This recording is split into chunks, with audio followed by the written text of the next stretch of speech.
श्राद्ध पक्ष के 16 दिन नियम से धारण करो। हे पितृदेव, मैं आपको वर देता हूं, श्राद्ध पक्ष के 16 दिन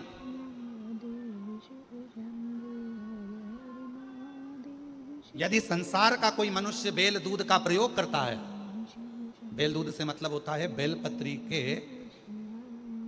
के ये मध्य भाग जो होता है, बेलपत्री की जो नीचे की 2 पत्तियां जो होती है, ये 2 पत्तियां जो बेलपत्री की होती है, इस बेलपत्री की दोनों पत्तियों को शिवलिंग पर जब आप रखते हैं, शिवलिंग पर रखने के बाद में आपके हाथ में जो कटोरी में दूध है, वो दूध इन दोनों पत्तियों पर, ये पितरों के भाव से, पितृ पित्राणी के भाव से, आप दोनों पत्तियों पर बेल दूध को अगर समर्पित कर रहे हैं, बेलपत्र समर्पित करने के बाद थोड़ी सी कटोरी में अगर गौमाता का दूध है और ये दोनों पत्तियों पर अगर आप अपने गोत्र से दूध चढ़ा रहे हैं, तो संसार में ऐसा कोई व्यक्ति नहीं है जिसके ऊपर पितृदोष लग जाए। पितृदोष समाप्त होकर ही रहता है। शिवलिंग पर बेलपत्र चढ़ाई, बेलपत्र चढ़ाकर ये नीचे की जो पत्ती है, आपका जो दूध का भाग है, वो 2 पत्ती पर चढ़ना चाहिए, तीसरी पत्ती पर जल का भाग आता है। 2 पत्ती पर आपका दूध का भाग रहे। और जब बेल दूध का प्रयोग आप करते हैं और दूध बाबा को 16 दिन श्राद्ध के अगर कोई कह दे कि आपके घर में पितृदोष है, ये दोष है, वो दोष है, सारे दोष आपके यहाँ लग गए हैं और आपके यहाँ ये 4 लक्षण अगर पितृदोष के दिख रहे हैं जो पहले कथा में वर्णित किए, अगर ये लक्षण दिख रहे हैं, तो श्राद्ध पक्ष के 16 दिन पहले दिन से आप चालू हो जाओ। बेलपत्री शिव जी को चढ़ाया, कटोरी में या चम्मच में 2 बूंद का भी अगर दूध लेकर गए हो, थोड़ा सा भी, बस 2 पत्ती पर आपने दूध समर्पित करा और 1 लोटा जल जो तीसरे नंबर की पत्ती है उस पर समर्पित करा। आपको 16 दिन करने के बाद आपको खुद अनुभव होगा 17वें और 18वें दिन से कि मेरे घर में ऐसा लग रहा है कि सब शांति है और कोई किसी से चिढ़कर बात नहीं कर रहा, लक्ष्मी की वृद्धि अपने आप होना प्रारंभ। कैसा भी। और यहां तक शिव महापुराण की कथा कहती है, किसी की फैक्ट्री बंद हो गई, किसी की दुकान बंद हो गई, चलते चलते अगर किसी का व्यापार बंद हो गया, 4 दिन चल रहा था, बहुत अच्छा चला, उसके बाद एकदम डाउन आ गया, कोई प्रशासनिक कार्रवाई हो गई, कोई अदालती कार्रवाई हो गई, कोई परेशानी सामने आकर खड़ी हो गई है, तो भी अगर प्रति 16 दिन तक लगातार शंकर भगवान के शिवलिंग पर बेल दूध का प्रयोग किया गया है, तो आप 17वें दिन से अंदाजा लगा लेंगे कि आपका धीरे धीरे धीरे धीरे धीरे धीरे जो फैक्ट्री बंद सी थी वो ऊर्जावान हो गई है, चलना प्रारंभ हो गई। बेल दूध का इतना प्रभाव पड़ता है, इतना बेल दूध का इतना महत्व। पितृदोष से संसार सागर की मुक्ति हो, मोक्ष हो, ऐसा कोई फल केवल देव अधिदेव महादेव ने बेल और दूध का जो प्रयोग है, उस प्रयोग का साधारण फल नहीं है, बहुत फल। और श्राद्ध पक्ष में मेरी जीजियों से निवेदन है, मेरी बेटियों से, मेरी माताओं से, अगर तुम्हारे घर में 25 साल तक भी औलाद नहीं हुई, 20 साल हो गए, 25 साल हो गए, 30 साल हो गए, 28 साल हो गए, 15 साल भी हो गए, 10 साल भी हो गए और संतान का सुख नहीं है, तो श्राद्ध पक्ष में प्रतिदिन अपना जो पानी का हंडा होता है, परिंडा होता है, क्या बोलते हैं हैदराबाद में, हमको उसको नहीं मालूम, जहां पर पीने का पानी भरते हैं, हंडा बोलते हैं, मटका बोलते हैं, बाल्टी पानी की या हंडा, मटका, गगरा, जो भी भर कर रखते हो रसोई घर के अंदर पीने का, उस पानी के भरे हुए हंडे के पास में पितरों का स्थान होता है। वो पितरों के स्थान के पास में कटोरी में थोड़ा सा दूध रखिए, एक बेलपत्र रखिए और वो बेलपत्र और दूध को आप प्रतिदिन 16 दिन तक लगातार शिव जी को रोज रखो, रोज समर्पित करना प्रारंभ करो। बस बेलपत्र शिवलिंग के ऊपर और दूध जहां अशोक सुंदरी का स्थान है, आपको मालूम होगा, जरा ध्यान देंगे, ये शिवलिंग, ये जलाधारी, ये भगवान शंकर का शिवलिंग है, ये जलाधारी है, माता पार्वती जी का हस्त कमल, और सामने जो चरण है जहां से पानी बहता है, राइट भाग गणेश जी का, लेफ्ट भाग कार्तिकेय जी का, बीच में एक मोटी सी लाइन होती है जिसको अशोक सुंदरी कहा जाता है। शंकर भगवान की 6 बेटियां हैं। 6 बेटियों में शंकर जी के ऊपर जो कलश रखा होता है, उसमें से जो बूंद बूंद पानी गिरता है, वो कलश 5 बेटियों का स्थान होता है, जया, विषहरा, श्यामली बारी, दौतली और देव। ये शिव जी की 5 लड़कियां ऊपर और एक बेटी अशोक सुंदरी। सामने जो मोटी सी लाइन होती है जहां से शिव जी पे चढ़ा हुआ पानी गिरता है, उसके बीच में जो लाइन होती है वो अशोक सुंदरी का स्थान। तो जिसके यहां संतान का यदि सुख नहीं है तो 16 दिन एक प्रयास करें। तुम रुकेश्वर महादेव का नाम लेकर, तुम रुकेश्वर महादेव का नाम लेकर शंकर जी के ऊपर तो चढ़ाएं बेलपत्र, जो तुमने परिंदे के पास, हंडे के पास रात्रि को रखा है। 16 दिन के रोज एक बार रखो और रोज एक बार चढ़ाओ। रखा, वो दूध को अशोक सुंदरी के स्थान पर समर्पित करना है और बेलपत्र को शिवलिंग पर समर्पित करना है। 16 दिन कर कर देखिए, उसके 3 महीने के अंदर देवाधिदेव महादेव की कृपा से गर्भ जरूर ठहरेगा, शिव की कृपा जरूर, शंकर की करुणा जरूर, गर्भ अवश्य ठहरेगा। पर नाम स्मरण रखना है। कौन से महादेव? जम के बोलो जरा, तुम रुकेश्वर महादेव। फिर से बोलिए, तुम रुकेश्वर महादेव। संसार में रहने वाला मानव, दुनिया के कई लोग उनसे कहेंगे कि इनको पितृदोष लग गया, दुनिया के कई लोग कहेंगे इनको पितरों का दोष लगा हुआ है, पितृदोष लगा हुआ है, पितरों का दोष लगा हुआ है, पितृदोष लगा हुआ है। पर वो पितृदोष लगता क्यों?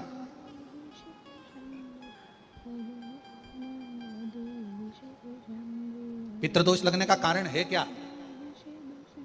आपने अपने गए हुए पूर्वजों के लिए तर्पण भी करा, पिंडदान भी करा, तिलांजलि भी दी, ब्राह्मण का भोजन भी कराया, सब कुछ करा, जो आपसे बन सकता था आपने सब कुछ करा, सब कुछ। फिर पितृदोष कैसे लग गया? फिर पितरों का दोष कैसे लग सकता है? तो पितरों ने तुरंत भगवान देवाधिदेव महादेव से कहा कि संसार सागर में माता पिता के रहते हुए उनका आदर ना कर पाना, या माता पिता को जब प्यास लगी उस समय पर जल प्राप्त ना हो पाना, या किसी न किसी रूप में माता पिता के, पूर्वजों के आदर से वंचित रह जाना, फिर माता पिता के चले जाने के बाद, बुजुर्गों के चले जाने के बाद वो दोष घर में लग जाना पितृदोष की संज्ञा में आता। और पितृदोष के 4 लक्षण सबसे प्रबल हैं। ये कोई भी अनुभव कर सकता है। पितृदोष के 4 लक्षण में पहला लक्षण है 1 रुपया कमाओ, 1.25 रुपए खर्च हो रहे हैं, समझ लेना पितरों का दोष है। दूसरे नंबर का, एक व्यक्ति घर में बीमार है, ठीक हुआ, दूसरा बीमार पड़ गया, तीसरा ठीक हुआ, चौथा बीमार पड़ गया, घर में कोई ना कोई निरंतर बीमार पड़ा हुआ है, दवाई गोली लगी रही है, समझ लो पितरों का दोष है। तीसरे नंबर पर आप कोई पूजन की थाली लगाए, किसी को भोजन देने जा रहे थे, किसी को पानी देने जा रहे थे, किसी को भोजन का कोई नाश्ता देने जा रहे थे, और आपकी ट्रे में से, आपकी थाली में से, आपके हाथ से अगर कोई भरा हुआ पात्र पानी का गिर गया, नाश्ते का गिर गया, थाली गिर गई, कोई दूध का गिलास गिर गया, कोई सामग्री गिर गई, कोई पूजन की थाली तुम्हारे हाथ में है और पूजन की थाली में से मालूम पड़े कोई सामान गिर गया नीचे, समझ लो कि पितृ का दोष है। और चौथे नंबर पर पितरों का दोष का वर्णन किया गया, घर में जितने सदस्य रह रहे हैं, अगर वो किसी न किसी रूप में एक दूसरे पर चिढ़कर बोल रहे हैं, क्रोध कर कर बोल रहे हैं। प्रश्न बहुत छोटा सा है, पत्नी ने कुछ कहा, उसका उत्तर पति ने चिढ़कर दिया, पति ने कुछ कहा, पत्नी ने चिढ़कर उत्तर दिया, बच्चों ने कुछ कहा, माँ बाप ने चिढ़कर उत्तर दिया, माँ बाप कुछ बोले, बच्चे चिढ़कर उत्तर दिए, समझ लेना कि कहीं ना कहीं पितरों का दोष। तो भगवान पितृदेव ने अपने दामाद से, भगवान देवाधिदेव महादेव से कहा कि संसार सागर में हो सकता है कि संसार सागर में मनुष्य रहता है, मानव रहता है, और उससे गलतियां हो जाती है। तो पितृदोष अगर संसार के लोगों को लगे तो हमारा एक निवेदन है, आप जाते जाते वर दीजिए कि ये पितरों की शांति आपकी आराधना से पूर्ण हो जाए, बस इतना वर दे दीजिए। उन्होंने हाथ जोड़कर कहा, भगवान देवाधिदेव महादेव भगवान शिव जी से प्रार्थना करी, निवेदन किया। संसार का मनुष्य, दुनिया के लोग कहें कि ये पितृदोष है, पर उस दोष से आपकी पूजन आराधना से वो दोष मुक्त हो जाए, दोष। श्राद्ध पक्ष के 16 दिन नियम से धारण करो। ब्राह्मण को भोजन नहीं करा पा रहे हैं, मान लो आप गौ माता को रोटी नहीं दे पा रहे हैं, स्वान को भोजन नहीं दे पा रहे, कौवे को भोजन नहीं दे पा रहे हो, और मान लो गया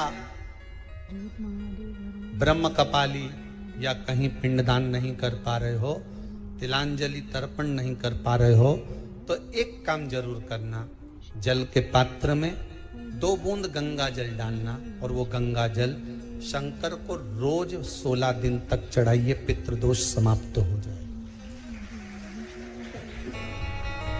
जब ज्यादा घर में पितृदोष हो ना, ऐसा लगे कि पितृदोष बहुत ज्यादा है, 1 रुपए कमा रहे हैं, 1.25 रुपए खर्च हो रहा है, हाथ में पैसा नहीं टिक रहा, दुकान 4 दिन अच्छी चल रही है, फिर व्यापार डाउन हो जाता है।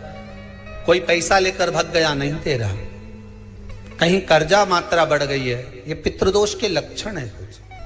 इसमें आपके घर में जो भी रुद्राक्ष पड़ा हो, जो भी रुद्राक्ष रखा हो, क्योंकि संभाल के तो आप रखते नहीं, पटक देते हो यहां में, जो भी रुद्राक्ष आपके घर में रखा हुआ, एक पानी के पात्र में उस रुद्राक्ष को डाल दीजिए, उसमें 1 चावल का दाना डाल दीजिए। महाराज, परिंदा जहां होता है, मटका, हंडा या रसोई घर में आपका जो पानी भरने का स्थान होता है, जिसको आरो वारो क्या क्या लगा के रखते हो, उसी के कहीं पास में उस कलश को रख दीजिए, ऊपर से उसको ढक दीजिए। शाम के समय, सुबह रखा 10 बजे से 12 बजे के बीच में, शाम के समय प्रदोष काल में भगवान शंकर का नाम स्मरण कर कर, ओम नमः शिवाय बोलकर, श्री शिवाय नमस्तुभ्यम बोलकर, या महामृत्युंजय मंत्र का स्मरण कर कर, या गायत्री मंत्र का स्मरण कर कर, जो मंत्र आपकी बुद्धि में, विवेक में समाहित हो, उस मंत्र का नाम लेकर राम कृष्ण हरि जो बोल सकते हो, एक घी का दिया अवश्य प्रज्वलित करें। लंबी बाती का, कौन सी बाती का? फूल बत्ती का नहीं, गोल बत्ती का नहीं, लंबी बाती का लगा। बत्ती का मुख दक्षिण की ओर, कहां पर होना चाहिए? दक्षिण की ओर, ना पूरब, ना पश्चिम, ना उत्तर। बत्ती का मुख कहां हो? दक्षिण की ओर। जैसे श्राद्ध पक्ष में ब्राह्मण को जब भोजन कराते हैं तो ब्राह्मण का मुख श्राद्ध पक्ष के भोजन कराते समय अगर पूरब, पश्चिम और उत्तर का होता है तो श्राद्ध के भोजन का फल नहीं मिलता। उसका मुख दक्षिण का होता है तो हमारे घर के जितने भी पितर उस तिथि में गए होते हैं, सबको उसका भाग मिल जाता है और पितृदोष समाप्त हो जाता है। इसलिए ब्राह्मण का मुख श्राद्ध पक्ष में भोजन कराते समय दक्षिण का होना चाहिए।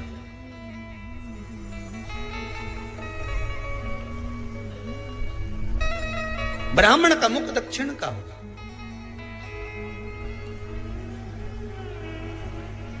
यहां तक शास्त्र कहता है, महाराज अगर गौ माता को श्राद्ध पक्ष में अगर भोजन दे रहे हो तो गाय का मुख अगर दक्षिण का है, गाय का, आपका मुख भले उत्तर का हो, गाय का मुख दक्षिण का हो, आपका मुख भले पूरा पश्चिम नहीं का, गाय का मुख अगर दक्षिण में है, अगर आपने दक्षिण में गाय को खड़ी कर रखा है और दक्षिण में उसका मुख और आप भोजन दे रहे हो, तो शास्त्र कहता है कि किसी पिंड की जरूरत नहीं पड़ती, गाय स्वतः कल्याण कर देती है, गौ माता स्वतः कल्याण कर,